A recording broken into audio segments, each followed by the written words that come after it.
On the 28th of February 2022, Lismore was hit by a 1 in 500 year flood. In the previous day and a half, a metre of rain had fallen to the north of Lismore, and at 3 in the morning the levee banks overtopped. The destruction was enormous, and 3 weeks later we're still in the early stages of a clean-up. I've been out and about interviewing people, and I started with Wayne, who was stripping out my house.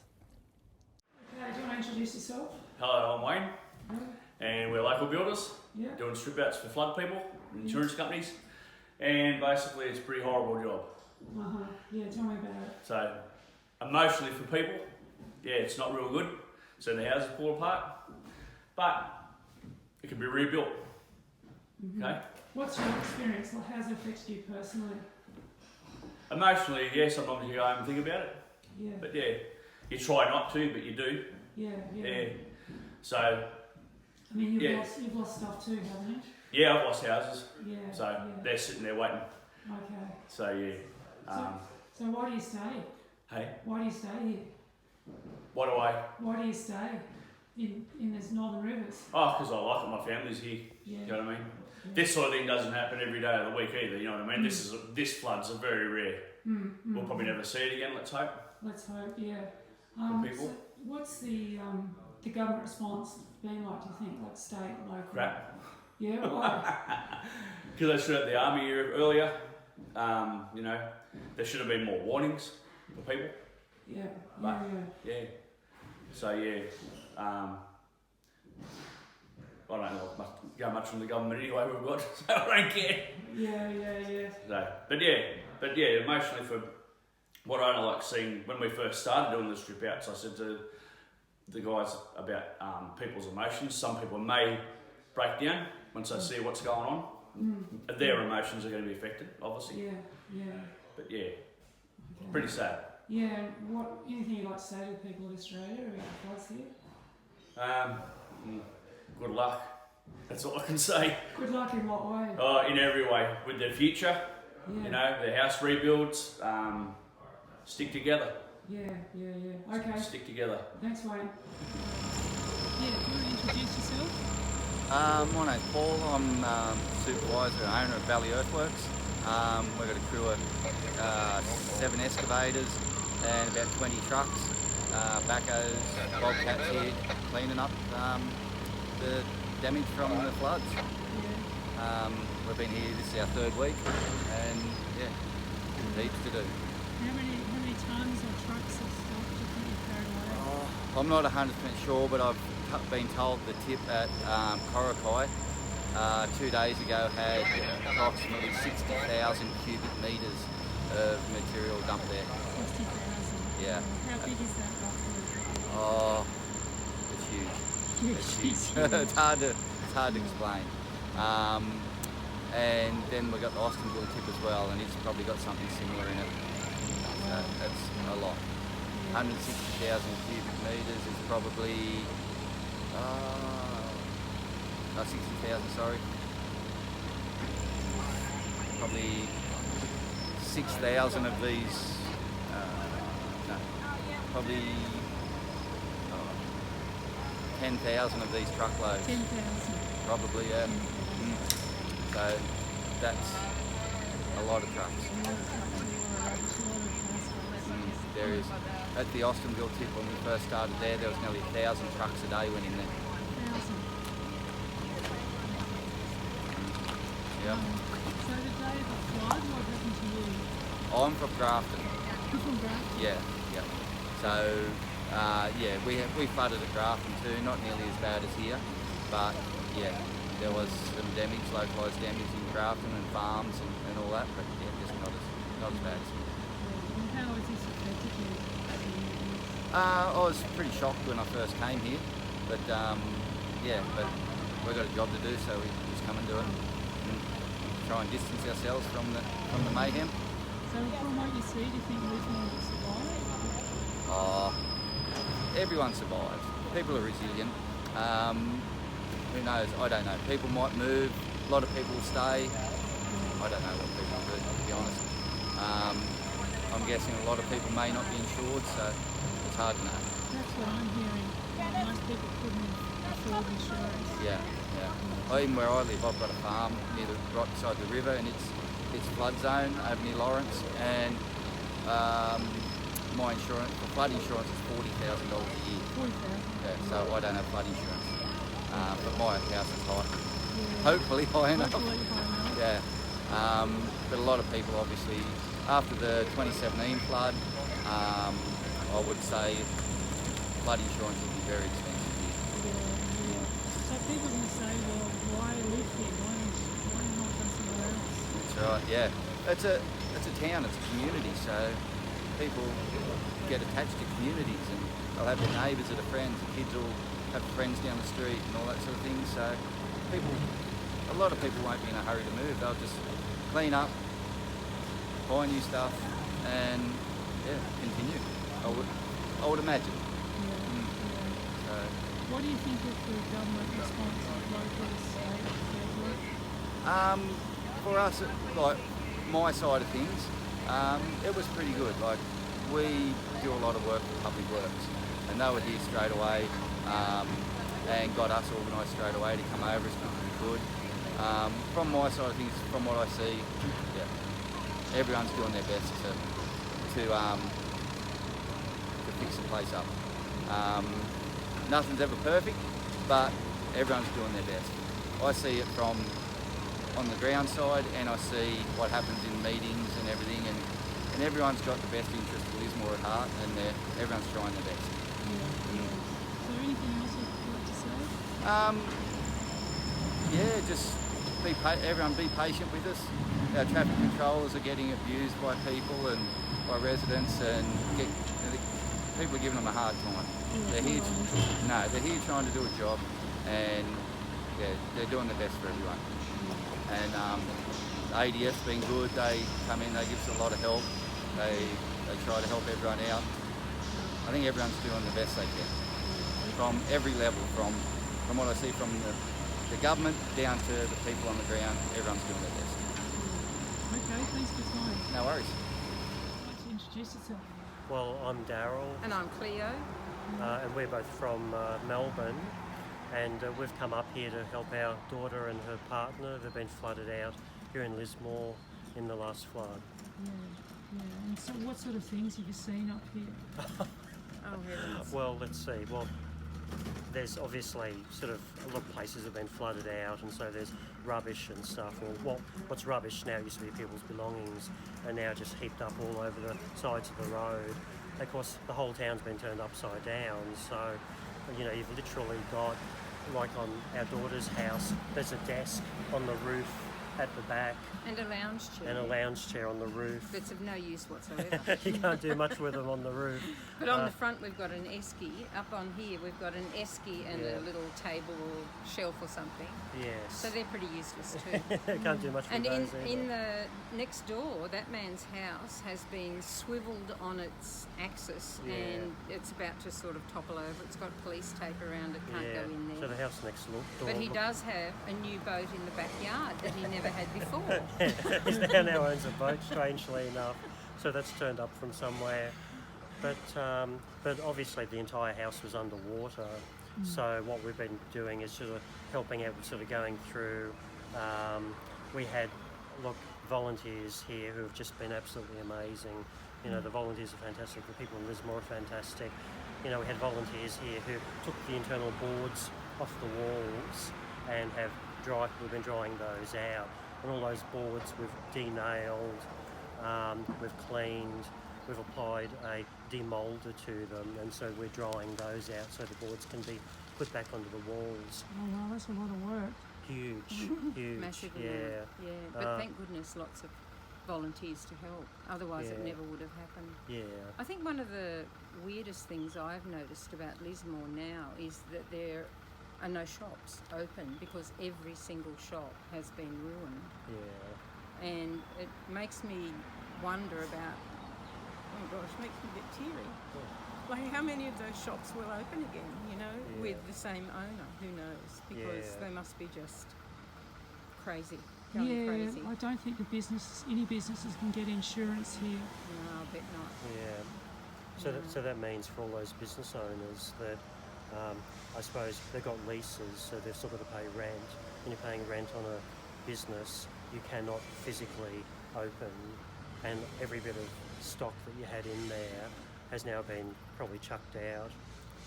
Yeah, the centre of town, It's a ghost town. It's a ghost town Yeah. covered in mud, isn't it? It is. Yeah. It is. Yeah. Yeah, it's what, 4 blocks, I think, across 4 big blocks of Right. shops. Yeah. Or 6 blocks. Yeah. Yeah, and I think the other amazing thing though is the way that the community has come together to support the community. Yeah. And you know, there's the quad where you can get practically anything you need. There's the Courier Mail where you can get practically anything you need. You can get food all day long from breakfast probably till late in the afternoon sometime. And it's good food, you know, it's like curries and vegetables good and healthy stuff. vegetarian stuff, Yeah, you know, which is so what it's you really amazing. need. So Yeah. I think the community here is Yeah. the most amazing thing I've ever seen in Yeah. my life. Yeah, it's amazing. Yeah, the incredible. community and the volunteers.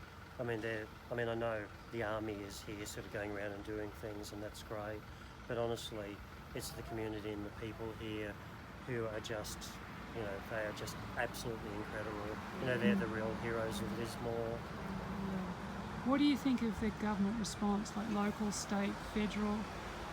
Well, Slow.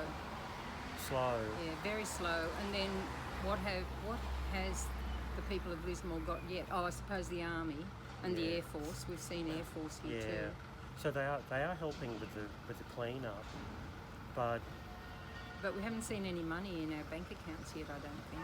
yeah. You know, nothing really substantial for the person who has to fix up their house now Yeah. or buy another car. Yeah. So I Yeah. mean, so it seems the government is quite happy to collect taxes, so you can live here, and the government's quite happy to collect taxes and have you know, purchase things and contribute to the community. But when the shoe's on the other foot, I'm not really sure what the government is actually doing to say, well, now that you've paid your taxes for years and for decades, you know, this is sort of what you get back when a major disaster arrives. And clearly this isn't the first time that Lismore and these areas have been hit by disaster. You know, by now, surely we're at the point where when there's a flood or when there's a bushfire, the response should be virtually instantaneous. Within 48 hours, a plan should be in action that has been planned for and gotten ready for months and years and decades. Yeah, like everybody had COVID plans when COVID hit. Yeah. Every business and government people had Yeah. a COVID plan. They knew Yeah. if we get a COVID attack, we'll do A first, B second, Yeah. C third, and that's Yeah. what happened. Yeah. But why didn't they have that for flood relief? Yeah, I mean, why not? so you can ring someone on the other side of the planet or send a message to Mars, but the thing is to try to get a plan out there and get action happening in a timely fashion seems to take weeks. I mean, Yeah. God help us if we ever get attacked by another country, or you know, we ever need the army or whatever to act instantaneously.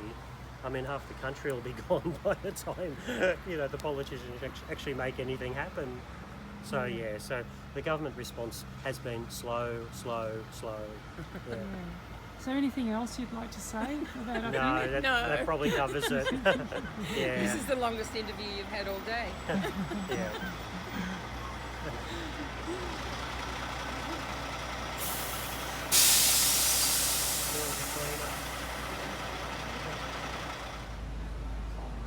In front of the Courier Mail newspaper, locals have organised a food bank, medical centre and a meal tent.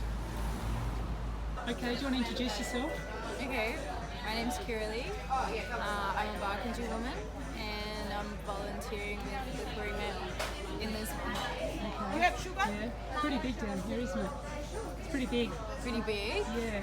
Yeah, it started as a one table and one marquee, and 3 weeks later, and now it's extended to. We've got a full kitchen going, hot meals, fresh fruit and veg. We've got the whole underneath of our flooded basement has now become a big donation centre. We've built a medical clinic, and we're doing outreach to lots of communities within like a 3-hour radius of Lismore. So what happened to you during the floods, like the day of the floods? Did you get affected? No, I live in Ewingsdale, so just outside of Byron. So on the day of the floods, I mean, our basement flooded, probably to like, you know, hip height, but that's nothing compared to what other people, you know, we were fine. So yeah, the day after the floods, we went to Mullumbimby, that's our closest community, and we were on the ground there cleaning, and then when Lismore opened, like when we could get access and drive into here because we know the mob from here, then we just came here and we haven't really left. We had a day off. For some Hare Krishna food or... Yeah. So how do you think it's affected the community? This is, well, the community's...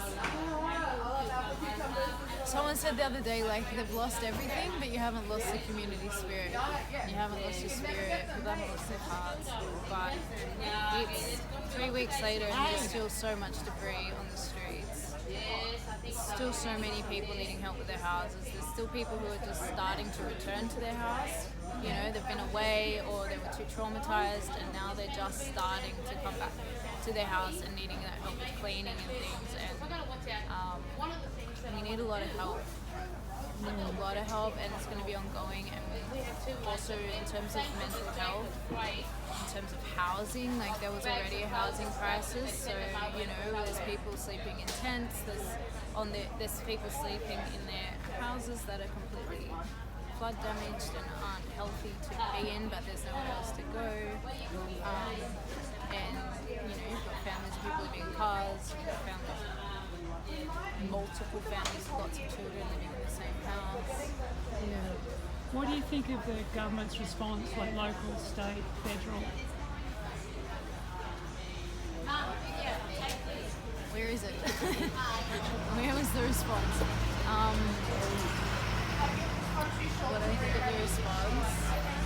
I already knew that the colony failed everybody, but I didn't realise that in a state of emergency that the services that our money already pays for will not be activated. Like, I didn't realise that they won't rescue people if it's outside their OHS thing. And I realised that they have those things to keep workers safe, but what's the point? What's the point of having all this money in emergency services if they aren't activated? You know, and if Scott Morrison wants to sit there and say, oh, well, the community always responds, that's normal, then fucking pay us, because how are we going to fund this? Like, why should a community have to fund their own recovery when they have billions sitting there for this very thing, and they just don't activate and do it? I think that's what makes me really angry, is the fact we already pay for all this. So we were sending choppers out to people isolated in communities to get them food and basic survival, you know, medical stuff, like basic things like that. We had to, the region funded that, donated and funded that, but taxpayer money already pays for these private helicopters to sit there, to be able to deploy within 15 minutes, always fully fueled, always have like a pilot on standby to go out when they're needed. So we should be pissed that we're paying for things and then having to raise our own money to fund things that we already pay for to save lives, because their red tape stops them from being able to do things. Like, civilians will go into a house and clean it if it's mouldy. The army can't go in if there's mould. This is a flood region, there's mould everywhere. You know, so things like that, like, yes, the services are here now, they're trickling in, but they're also going to trickle back out pretty quickly, and it's going to be the community that still is going to need to fund and organise the whole recovery. Is there anything else you'd like to say? No, that's enough of a rant.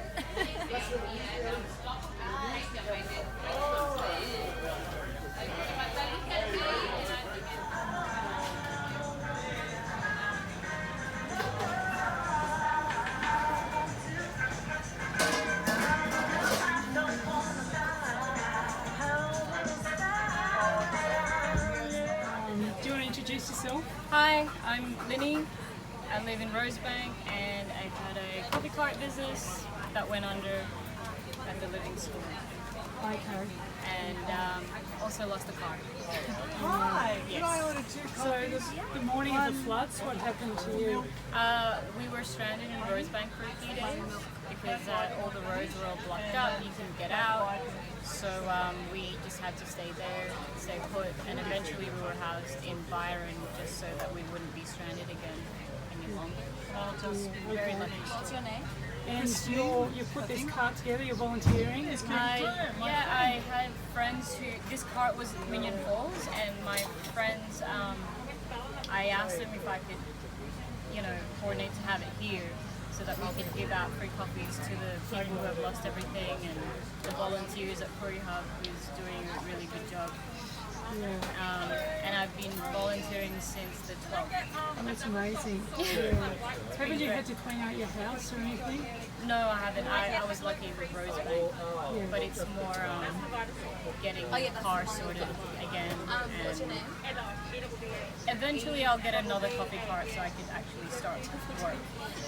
That's the next step. What do you think of the government response here, local, state? Terrible. Yeah? Yes, it could have been done a whole lot better for sure.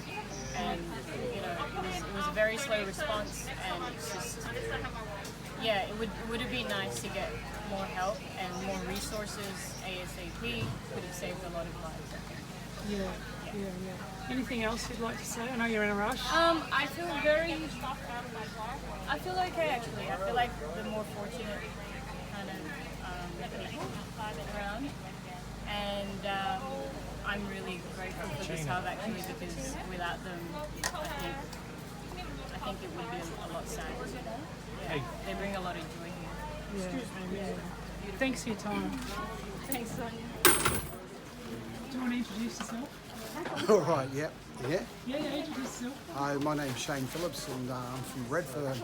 Oh, you're from Redfern? Yeah. Down the block? Around the block. I'm actually from the block in Redfern. 30 years ago. Yeah, well, I was there then, and I'm still there now, which is good. But my mother will just tell you what's happening here. I guess we're coming up to share some time with some of this amazing mob, and what's happening here. There's people from all walks of life, all different colours, all that have just become one community, helping each other and helping everyone who needs help. And it's really important that people are just showing that sort of love. It's something I've never seen before, and I think it's something that we've got to bottle and harness. There's lots of giving people here, and people who have also been the victims who are helping other people.